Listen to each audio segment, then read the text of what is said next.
Man City and Bouadi have a done deal. It is agreed for the young Moroccan to join the Etihad club, the Manchester club at the Etihad this season. We're talking Arsenal as massive and very positive news for them breaks out of Barcelona in their pursuit of Julian Alvarez. We're talking Pedro Neto as well, linked to City, and now a potential move to Arsenal. We're also going to take a look at Manchester United as they are linked to David Raum of RB Leipzig, but an article today that claims Man United are one of the most highly profitable clubs in football, and the debt is no problem, and there is mass money to spend. Do me a big favor, please, and hit that like button. Make sure you are subscribing right now. This is the Done Deal Show.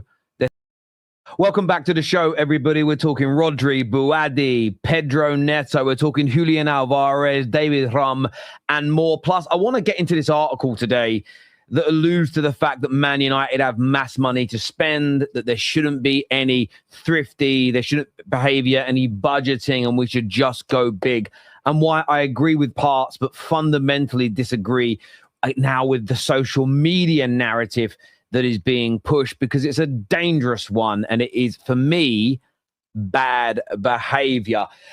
But do me a favor, please, and hit that like button. Let's get this past 500 likes whilst we are live on the air, please, people. Let's get that done. But I want to start off with the big news surrounding Manchester City to begin with, and I'm sure there's going to be a here we go soon. I'm sure there's going to be an Ornstein bomb.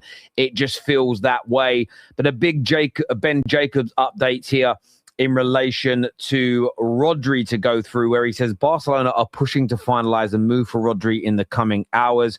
Positive talks took place today. Package under discussion is now 65 million euros plus. Talks very advanced is the feeling here. And I'm honest with you, I still feel this is a cheap deal.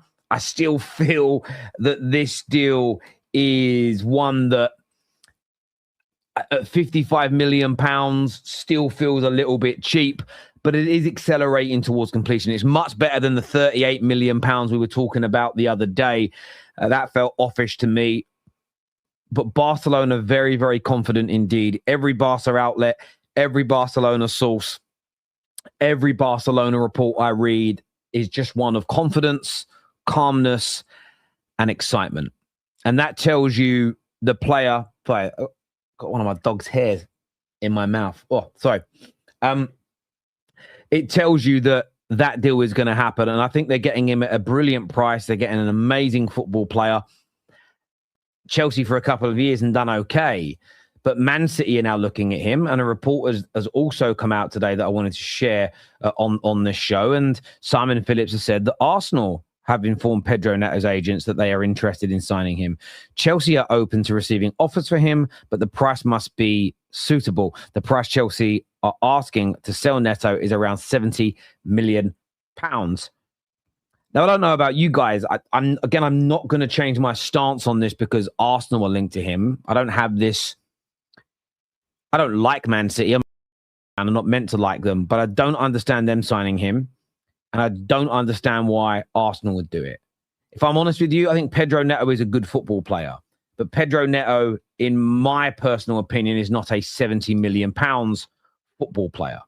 I just don't believe that he is. I don't believe that he possesses enough of the output required to, at 26 years of age, in his pomp, he moved to Chelsea. I mean, how much he actually moved to Chelsea for a few years ago? I'm just going to get that number up in front of me right now. If the website would load it, it's not loading it, but it was definitely less than 70 million, I would assume, but this is just a player that, in 180 Premier League games, has 20 goals and 35 assists. If we look at that on a Premier League ratio, right? If we would just look at him in the Premier League era, 20 plus 35, divide that by 180. That means he's scoring or assisting in just 30% of his games. If we look at that at Chelsea, so when he's been at a bigger and better club than Wolves, to try and be fair, in all comps, that's 19 goals plus 19 assists. That's 38 divided by 103 games. So again, slight improvement. That's still only a 36% goals and assists game to ratio. And I don't think, this is why I'm talking about value all summer. I've been speaking about it all summer, and I mean it for Arsenal, I mean it for City in the same way as I do Man United. I don't understand giving Chelsea 70 million British pounds. And let's just check what he joined them for. Chelsea signs, Neto signs for Chelsea. What was the actual fee? Let's go and check what the actual fee was when he joined. Sorry, it's loading here. So he joined for 54 million. So he joins for 54 million. And this is where, if Chelsea do this, I want to shake their hand, right? Joins for 54 million as an exciting 24-year-old. Has only scored or assisted in 36% of their games. The one thing he's resolved in that time is his injury problems, because he was very injury prone prior to that. So only 36% of his games that he scored in and assisted in. Chelsea are happy to see him go because he's only scoring and assisting in 36% of his games. And now they want 70 million pounds. So net spend isn't real because that's not how the profits are calculated. They have paid 2 years or so of his money off. So they probably owe circa 35 million, maybe 40 million. Let's just say 40 million to be really conservative, which means if you give them 70 million, they're making a 30 million pound profit on the player. They're going to make a 30 million pound profit on their trading account. Is a situation with Julian Alvarez, because this for me is very, very interesting indeed. So this morning, I alluded to this article or this piece that spoke about Barcelona are entering a decisive day in their pursuit of Julian Alvarez. The Argentine is set to return to Atletico Madrid and is expected to make his desire to Barcelona clear. His desire to join Barcelona clear to Diego Simeone.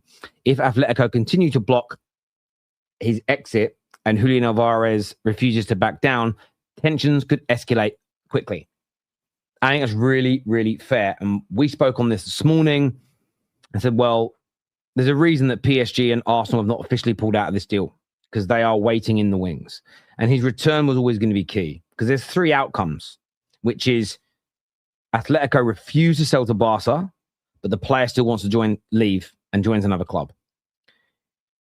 They do a deal with Barca and he joins Barca, or they refuse to sell to Barca, or anybody, or Alvarez says, well, I'm going to wait and I'll play here. I'm going to wait another year because I only want Barcelona. There's three ways this is going to go. They're either going to do a deal with Barca or not, and then it comes down to whether or not Alvarez wants to play another year at Atletico Madrid. And I think everybody would agree with that. Now, everyone would put a different weight. For me, I break it into thirds. And I would say right now, I still believe 40% chance that they do a deal with Barcelona. I still think they're going to yield. I would then give it a maybe 45% actually. Then I would go in the region of 30% that they refuse to deal with Barca, but he decides to not leave to keep his dream of playing for Barcelona open. That brings you up to 75%. Then I think there is a 25% chance that he could join either a PSG or an Arsenal. Right, the breaking news is transfer news, and Liverpool have just announced the loan signing of Ronald Araujo from Barcelona. It is a season-long loan with the option to buy the Barcelona defender for around £47 million, we understand. There is no loan fee either. That's what's understood as well in this deal. And it's also understood that the player himself has taken a pay cut to join Liverpool. So Liverpool have announced the signing of the Barcelona defender Ronald Araujo, and it is for a loan until the end of the season. And Liverpool have the option to make that deal a permanent deal for around £47 million. Julian Alvarez has suddenly taken an unexpected turn, with Barcelona reportedly considering a move that could completely disrupt the Gunners' plans. Just when Arsenal supporters believed the striker situation was moving towards a decisive moment, another European giant has entered the conversation, and this is the kind of development nobody saw coming. Barcelona's interest would immediately change the dynamics of the situation. For Arsenal, Alvarez has been viewed as a potential solution to one of the biggest questions facing the squad. How to add another elite attacking option capable of delivering goals while also fitting into Mikel Arteta's fluid system.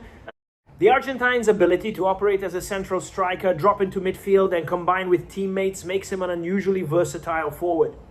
But Barcelona could have their own reasons for exploring the possibility. The Catalan giants are always searching for players capable of making an immediate difference in the final third, and Alvarez's profile fits the technical demands associated with Barcelona's style. His close control, movement, and ability to link play would allow him to operate alongside other creative attackers rather than simply functioning as a traditional number 9. That creates a fascinating transfer battle. Arsenal have their project, Barcelona have their history and global appeal. And Alvarez could suddenly find himself at the center of a race between two of Europe's biggest clubs. The most important point, however, is that Barcelona reportedly considering a move does not mean a hijack has already happened. Arsenal's position, the player's preference, the selling club's demands, and the financial structure of any proposal would all have to be addressed before anything could progress. But even an inquiry could be significant. It could force Arsenal to move faster. It could change the negotiations. And pressure on everyone involved.